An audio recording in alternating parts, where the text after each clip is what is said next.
பல வருஷமா ராமஜெயம் தில்லை நகர்ல இருக்கிற அவரோட வீட்டை விட்டு வெளியே வரும்போதெல்லாம் ஒரு லோடட் பிஸ்டலோட தான் வெளியே வருவாரு. ராமஜெயம் வேற யாரும் இல்ல, டிஎம்கேவோட மோஸ்ட் பவர்ஃபுல் மினிஸ்டர்னு சொல்லப்படுற கே நேருவோட சொந்த தம்பி. பட் அவர் மார்ச் 29, 2012 அப்போ அவர் கன்னை எடுக்காம வெளியே வந்திருக்காரு. சில மணி நேரத்திலே அவரோட பாடி காவேரி ஆத்தங்கரையில கிடந்திருக்கு. கைகள்லாம் ஒயர்னால கட்டப்பட்டிருந்திருக்கு. வாயில துணியை திணிச்சு வச்சிருக்காங்க. சில அன்கன்ஃபர்ம்டு அக்கௌண்ட்ஸ் படி அவரோட ஆண்குறிய வெட்டி அவரோட வாயிலே திணிச்சு வச்சிருந்ததா சொல்லியிருக்காங்க. இவ்வளவு நாளா எப்பயுமே கன் எடுத்துட்டு வெளியே போனவரு ஏன் இந்த நாள் கன் இல்லாம வெளியே வந்தாரு? யாருனாலையுமே அதை எக்ஸ்பிளைன் பண்ண முடியல. டெய்லியும் காலையில வாக்கிங் போயிட்டு இருந்தவரு இன்னைக்கு ஏன் கொல்லப்பட்ட அவரோட பாடி காவேரி ஆத்தங்கரையில கிடக்கணும்? போஸ்ட்மார்ட்டம்ல கொடுத்த ரிப்போர்ட் படி அவரோட பின்னந்தலையில ஹெவியா அடிச்சிருக்காங்க. எந்த வருஷத்துல இந்த கேஸ் நடந்ததோ அந்த வருஷத்துல இருந்து இப்போ வரைக்கும் இந்த கேஸை பத்தி பேசிட்டே தான் இருக்காங்க. அப்படி இந்த கேஸ்ல என்ன இருக்குன்றதை இந்த வீடியோல பார்ப்போம். வீடியோக்குள்ள போறதுக்கு முன்னாடி உங்களுக்கு இந்த மாதிரியான வீடியோஸ்லாம் பிடிக்கும்னா சேனலை லைக் பண்ணி சப்ஸ்கிரைப் பண்ணி பெல் ஐக்கானை பிரஸ் பண்ணிக்கோங்க. ஏன்னா அப்பதான் நான் போடுற வீடியோஸ்ல உங்களுக்கு வரும். போஸ்ட்மார்ட்டம்ல வந்த ரிப்போர்ட் படி அவர் இறந்த டைம் காலையில 7:30 இருந்து 8 மணிக்குள்ள இருக்குன்னு சொல்லப்படுது. ஒரு அக்கவுண்ட் படி ராமஜெயத்தோட போன்ல இருந்தே காலையில 8:20 இருந்து 8:30 மணிக்குள்ள அவரோட ஒய்ஃப்க்கு ஒருத்தன் கால் பண்ணியிருக்கான். அவன் பேசின விதத்தை பார்த்தா அவன் இலங்கை தமிழ்னு தெரிய வந்திருக்கு. அவன் மினிஸ்டர் கே நேருவோட நம்பரை கேட்டிருக்கான். அந்த அக்கவுண்ட் கரெக்டா இருந்தா ராமஜெயம் கொல்லப்பட்டு 20 நிமிஷத்துலயே அவரோட போன்ல இருந்து அவரோட ஒய்ஃபுக்கு கால் போயிருக்கு. இன்னொரு செப்பரேட் அக்கவுண்ட் என்ன சொல்லுதுன்னா ராமஜெயத்தோட பாடி எடுக்கும்போது அவர் லுங்கி கட்டிட்டு இருந்ததா சொல்லியிருக்கு. அப்புறம் ஷூஸும் போட்டு இருந்திருக்காரு. வழக்கமா ட்ராக் பேண்ட் போட்டு வாக்கிங் போறவரு ஏன் லுங்கியை கட்டி இருக்கணும்? சோ அவர் வாக்கிங் போறதுக்காக கிளம்பும் போது அவரோட வீட்டு பக்கத்துல இருந்தே அவரை கடத்திருக்காங்கன்னு சந்தேகிக்கப்படுது. கே நேரு டிரான்ஸ்போர்ட் மினிஸ்டரா இருந்திருக்காரு, முனிசிபல் அட்மினிஸ்ட்ரேஷன் மினிஸ்டரா இருந்திருக்காரு, பொதுப்பணித்துறை மினிஸ்டரா இருந்திருக்காரு. டிஎம்கேல கலைஞரோட குடும்பத்துக்கு அப்புறம் செகண்ட் பவர்ஃபுல்லா இருந்த குடும்பம் கே நேருவோட குடும்பம் தான். அது மட்டும் இல்லாம நீங்க திருச்சி பக்கம் போனீங்கனாலே தெரியும், எல்லா இடத்துலயுமே கே நேருவோட போட்டோ தான் இருக்கும். நான் எந்த ஒரு சிட்டிலயுமே எந்த ஒரு பாலிட்டிஷியனுக்கும் அந்த மாதிரி ஒரு போஸ்டரை பார்த்தது இல்ல. ஃபர்ஸ்ட் டைமா திருச்சியில தான் அதை பார்த்தேன். நான் அந்த ஊர்ல ஒவ்வொரு 100 மீட்டர் தாண்டி போயிட்டு இருக்கும் போதும் ஒன்னு அவரோட போஸ்டர் இருக்கும், இல்ல பெருசா கட் அவுட் இருக்கும். திருச்சியிலேயே அவ்வளோ இன்ஃபுளுன்ஷியலான ஆள் இவரு. திருச்சியில கே நேருவோட தம்பியவே கொல்றதுக்கு ஒருத்தனுக்கு தைரியம் வந்திருக்குன்னா அவன் யாருன்னு சொல்லி எல்லாருமே மண்டையை பிச்சுக்கிறாங்க. ஏன்னா திருச்சியை பொறுத்தவரை அது கே நேருவோட கோட்டை. திருச்சியில கே நேருவோட ஜாதி மக்கள் நிறைய பேர் வாழ்றாங்கன்னு சொல்றாங்க. கே நேரு ரெட்டி சமூகத்தை சார்ந்தவர். தமிழ் சமூகம்ல தெலுங்குல ரெட்டின்னு சொல்லுவாங்கல்ல, அவங்க தான் இவங்க. எப்படி நடந்துச்சுன்னு தெரியல, திருச்சியில அவங்க எல்லாருமே அதிகமா மைக்ரேட் ஆயிருந்திருக்காங்க. அவங்க தான் இவரோட கோர் ஓட்டர்ஸா இருந்திருக்காங்க. கே நேருவோட மொத்த பிசினஸ் நெட்வொர்க்கே இவருக்கு கீழே தான் நடந்துட்டு இருந்திருக்கு. என்னதான் கே என் ராமஜெயம் அபிஷியலா பாலிடிக்ஸ்ல இல்லைனாலும் கே நேருவோட எல்லா பொலிட்டிக்கல் ஆக்டிவிட்டிஸ்மே அவருக்கு தெரிஞ்சுதான் நடந்திருக்கு, அவரோட அனுமதியோட. Ramajayam care group of institution சொல்லி ஒரு குரூப்பை வச்சு நடத்திட்டு இருந்திருக்காரு. அந்த group real estate, education, contract, construction, cattle ஃபார்மிங்னு எல்லா துறையிலுமே இருக்காங்க. ஏன் சில சோர்சஸ் படி இந்தோனேஷியால கோல் பிசினஸ் கூட பண்ணிட்டு இருக்காங்கன்னு சொல்றாங்க. பட் இவருக்கும் பாலிடிக்ஸ்ல வரணும்னு சொல்லி ஒரு ஆசை வருது. 2009 டைம்ல டிஎம்கேல லோக்சபா சீட்டு கேட்டு வாங்கலாம்னு நினைச்சிட்டு இருந்தாரு. அந்த சீட்டை நெப்போலியன் வாங்கினதாவும் பத்திரிகைகள்லாம் வந்திருக்கு. நெப்போலியன் ஒன்னும் வெளியால் கிடையாது. இவங்க ஃபேமிலியிலேயே கே நேருக்கு ரொம்ப நெருக்கமான சொந்தம் தான். கே நேருவோட இன்ஃபுளுன்ஸ்ல தான் அவருக்கும் லோக்சபா சீட் கிடைச்சிருக்கு. அப்புறம் ராமஜெயம் பத்தி சொல்லணும்னா அவர் கட்ட பஞ்சாயத்து, கங்காரு கோர்ட்னு ஏகப்பட்ட விஷயங்களை பண்ணிட்டு இருந்ததா சொல்லப்பட்டிருக்கு. பட் இவர் இவ்வளோ விஷயங்கள் பண்ணிட்டு இருந்தாலுமே யார் இவரை கொண்டு இருப்பாங்கன்னு எந்த க்ளூவுமே இல்லை. ஏன்னா இவர் எக்கச்சக்கமான விஷயத்துல இன்வால்வ் ஆனதுனால இவருக்கு நிறைய எதிரிகள் இருந்திருக்காங்க. இவரோட எதிரிகளை ஷார்ட் லிஸ்ட் கூட பண்ண முடியல. அவ்வளோ பிரச்சனைகள் இந்த ஆள் இன்வால்வ் ஆயிருந்திருக்காரு. ஜேர்னலிஸ்ட்லாம் யூடியூப்ல கொடுத்த இன்டர்வியூ படி பார்த்தோம்னா இவருக்கு மண்ணாசை, பெண்ணாசை, பொன்னாசை எல்லா விதமான ஆசையும் இருந்திருக்கு. சோ இவரை யார் கொண்டு இருப்பாங்கன்னு சொல்லி இவரோட ஒய்ஃப் லதா இவரோட எதிரிகளோட நேம் எல்லாம் ஷார்ட் லிஸ்ட் பண்ணி போலீஸ் கிட்ட கொடுத்திருக்காங்க. பட் அந்த நேம்ஸ் எதுவுமே பப்ளிக் ஆக்கப்படல. தில்லை நகர்ல இருக்கிற போலீஸ் ஸ்டேஷன்ல உடனடியே இது சம்பந்தமா கேஸ் ரெஜிஸ்டர் செய்யப்படுது. டிஐஜியோட தலைமையில இன்வெஸ்டிகேஷனுமே ஸ்டார்ட் ஆகுது. பட் ஆரம்பத்துல இருந்தே போலீஸ் இந்த கேஸ்ல ரொம்ப மெத்தனமா இருந்தாங்கன்னு பிளேம் பண்றாங்க. ஏன்னா அந்த இடத்துல இருந்த CCTV footage, mobile tower evidence இது எதையுமே போலீஸ் செக்யூர் பண்ணாம இருந்திருக்காங்க. செத்தது திருச்சியிலே மிகப்பெரிய ஆளுன்றதுனால இந்த கேஸ் சம்பந்தமா எக்கச்சக்கமான பிரஷர் வருது. இந்த கேஸ் போலீஸ் இருந்து சிபிசிஐடி போலீஸ்க்கு மாறுது. இந்த கேஸ் சம்பந்தமா சிபிசிஐடி போலீஸ் 1000 பேரை விசாரிச்சதா சொல்லியிருக்காங்க. அது மட்டும் இல்லாம இன்னொரு அக்கவுண்ட் படி இந்த கேஸ் சம்பந்தமா கிட்டத்தட்ட 20,000 பேர்கிட்ட பேசினதா ரிப்போர்ட் பண்ணியிருந்திருக்காங்க. போலீஸ் இந்த கேஸ்ல இவ்வளவு மணி நேரம் ஒர்க் பண்ணியுமே எந்த எவிடன்ஸ், எந்த சஸ்பெக்ட் எதுவுமே கிடைக்கல. சோ ராமஜெயத்தோட வைஃப் லதா மதுரை ஹைகோர்ட் பெஞ்சுக்கு பிரஷர் கொடுக்குறாங்க. இந்த மாதிரி என்னோட ஹஸ்பண்ட கொன்னவனை பிடிக்கிறதுக்கு பதிலா சம்பந்தமே இல்லாம ஒரு டபுள் மர்டர் கூட என்னோட ஹஸ்பண்ட லிங்க் பண்றாங்கன்னு சொல்லி பிளேம் பண்ணியிருக்காங்க. அப்புறம் நவம்பர் 2017ல இந்த கேஸ் சிபிஐக்கு மூவ் ஆகுது. இந்தியாலே ஹையஸ்ட் ரேங்கிங்ல ஹையஸ்ட் ரிசோர்சஸ் எல்லாம் வச்சுட்டு இன்வெஸ்டிகேட் பண்றவங்க சிபிஐ தான். பட் அவங்கனாலே இந்த கேஸ்ல எதுவுமே பண்ண முடியல.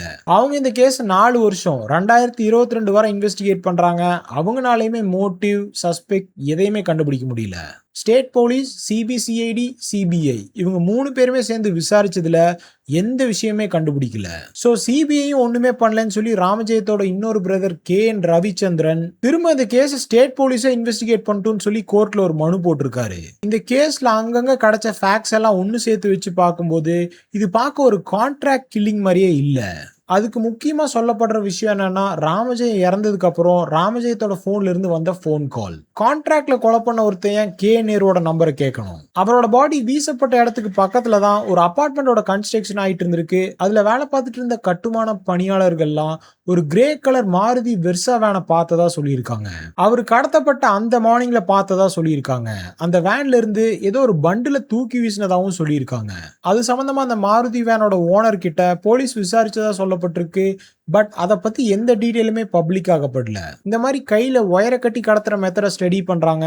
இந்த மெத்தடை திருச்சியில் இருக்கிற ஸ்ரீலங்கன் தமிழ் பாப்புலேஷன் கூட கனெக்ட் பண்றாங்க. அவர் இறந்ததுக்கு அப்புறமும் அவரோட போன் கால்ல ஒரு ஈழத்தமிழர் தானே பேசியிருக்காங்கன்னு சந்தேகிக்கப்பட்டாங்க. ஸோ இதெல்லாம் கனெக்ட் பண்ணி இன்வெஸ்டிகேஷன் பண்ணி பார்க்கறாங்க. பட் அப்பயுமே இந்த கேஸ் எங்கேயுமே போகல. இதை பத்தி என்ன சொல்றாங்கன்னா, இந்த மாதிரி ஸ்ரீலங்கன் தமிழ் மக்கள் பண்ணியிருப்பாங்கன்னு சொல்லி குழப்பி விடுறதுக்காக இந்த விஷயத்தெல்லாம் ரியல் கில்லர்ஸ் பண்ணியிருப்பாங்கன்னு சந்தேகிக்கப்படுறாங்க. ராமஜெயத்தோட வீட்டை சுத்தியும் அவரோட பாடி கடந்த லொகேஷனை சுத்தியும் இருக்கிற மொபைல் டவர் எல்லாம் பார்க்கும்போது கொலை நடக்கிறதுக்கு முந்தின நைட்டு கிரிமினல் பேக்ரவுண்டோட இருக்கிற 5 பேரோட மொபைல் நெட்வொர்க் ஆக்டிவா இருந்ததா கண்டுபிடிக்கப்பட்டிருக்கு. அதுக்கப்புறம் அவங்க எல்லாருமே வேற ஒரு லொகேஷனுக்கு மூவ் ஆனதா சொல்லப்பட்டிருக்கு. இந்த மாதிரி அங்கங்க ஒவ்வொரு லீடு கிடைச்சாலுமே எல்லா லீடுமே ஒரு டெட் எண்ட்ல தான் போய் முடியுது. எல்லா அன்சால்வ்டு மர்டருக்கும் ஒவ்வொரு தியரிஸ் வரும். அதே மாதிரி இந்த கொலைக்கும் ஏகப்பட்ட தியரிஸ் சொல்றாங்க. இந்த கொலை ஒரு பொலிட்டிக்கல் ரிவெஞ்சுக்காக நடத்தப்பட்ட கொலையா இருக்குமோன்னு சந்தேகப்படுறாங்க. ராமஜெயம் டிஎம்கேவோட பிசினஸ் நெட்வொர்க்கு ஒரு தூண் மாதிரி செயல்பட்டு இருந்திருக்காரு. அப்பதான் 2011ல டிஎம்கே பயங்கரமா தோக்குது. ஏடிஎம்கே பயங்கரமா ஜெயிச்சு மெஜாரிட்டியில பார்லிமெண்ட்டுக்கு போயிடுறாங்க. திருச்சியில டிஎம்கே பவர்ல இருக்கும்போது ராமஜெயத்தோட கார் வந்துச்சுன்னா ஜெயலலிதாவே வெயிட் பண்ணி தான் வரணும் அப்படின்னு கூட சில ஜேர்னலிஸ்ட்லாம் சொல்றாங்க. அது மட்டும் இல்லாம கொலை நடந்த அந்த சுத்துவட்ட ஏரியால அசிஸ்டன்ட் கமிஷனரா இருந்தவர் சசிகலா கூட ஃபேமிலி வைஸ் லிங்க் ஆனவர்னு சொல்லப்பட்டிருக்கு. ஏடிஎம்கே இந்த கொலை கூட சம்பந்தப்பட்டிருப்பாங்கன்னு சொல்லி எந்த டைரக்ட் எவிடன்ஸுமே பாயிண்ட் பண்ணல. பட் இந்த கொலை நடந்த டைம்ல ஏடிஎம்கே கவர்மெண்ட் தான் இருந்ததுனால அவங்க இந்த கேஸை விசாரிக்கிறதுல கொஞ்சம் மெத்தனமா இருந்துட்டாங்கன்னு சொல்லி பிளேம் பண்றாங்க. ரெண்டாவதா இருக்கிற தியரி பிசினஸ் எனிமீஸ். அவ்வளோ பெரிய ஸ்கேல்ல ரியல் எஸ்டேட் கன்ஸ்ட்ரக்ஷன் மாதிரி பிசினஸ்லாம் பண்ணிட்டு இருக்கும்போது கண்டிப்பா எக்கச்சக்கமான எனிமீஸ் உருவாயிருப்பாங்க.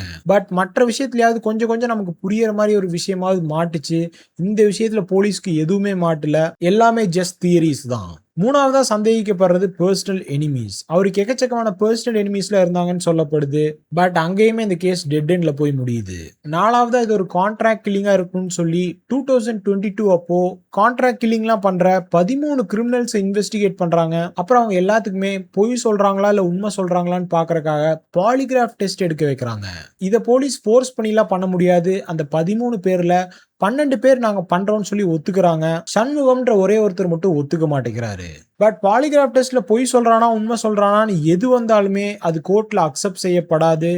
ஏன்னா அது அவ்வளோ அக்யூரேட்டா இல்ல. அந்த மிஷினை பத்தி தெரிஞ்ச ஒருத்தர் அதுல ஈஸியா பொய் சொல்லலாம். அதே மாதிரி ஓவரா பதட்டமா இருக்கிற ஒருத்தரும் உண்மையே சொன்னாலும் பொய் சொன்னதா அந்த மிஷின் காட்டும். இது எல்லாத்தையுமே வச்சு இது ஒரு கான்ட்ராக்ட் கில்லிங்னு நம்ம முடிவு பண்ணிட முடியாது. ஏன்னா ராமஜெயத்தோட பாடியை அனலைஸ் பண்ணும்போது அவர் கொல்றதுக்கு முன்னாடி அவரை அடிச்சிருக்காங்க. வழக்கமா கான்ட்ராக்ட் கில்லர்ஸ்ல அத பண்ண மாட்டாங்க. கழுத்த அறுத்து விட்டு போயிட்டே இருப்பாங்க. சோ இதுல ஏதாவது ஒரு பெர்சனல் மோட்டிவ் இருக்குமோன்னு சந்தேகிக்கப்படுது.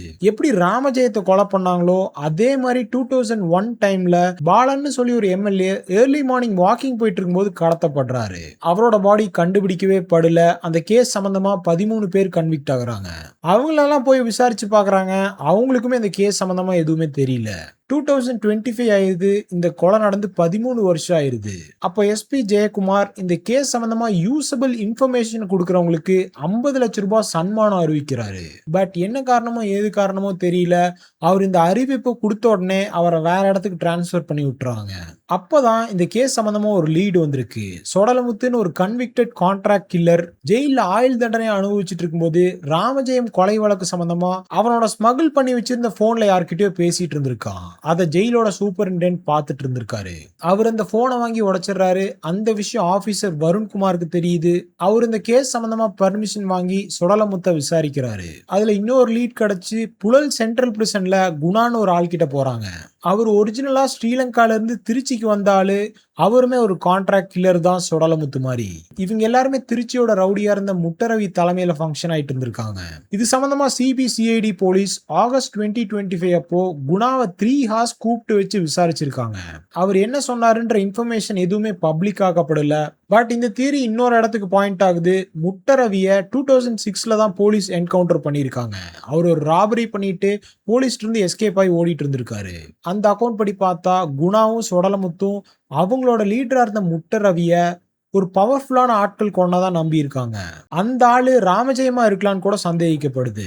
ஏன்னா ராமஜெயத்துக்கும் முட்டரவிக்கும் இந்த மாதிரி கட்ட பஞ்சாயத்து பண்ணும்போது ஒரு இடத்துல பிரச்சனை வந்ததா சொல்லப்பட்டிருக்கு.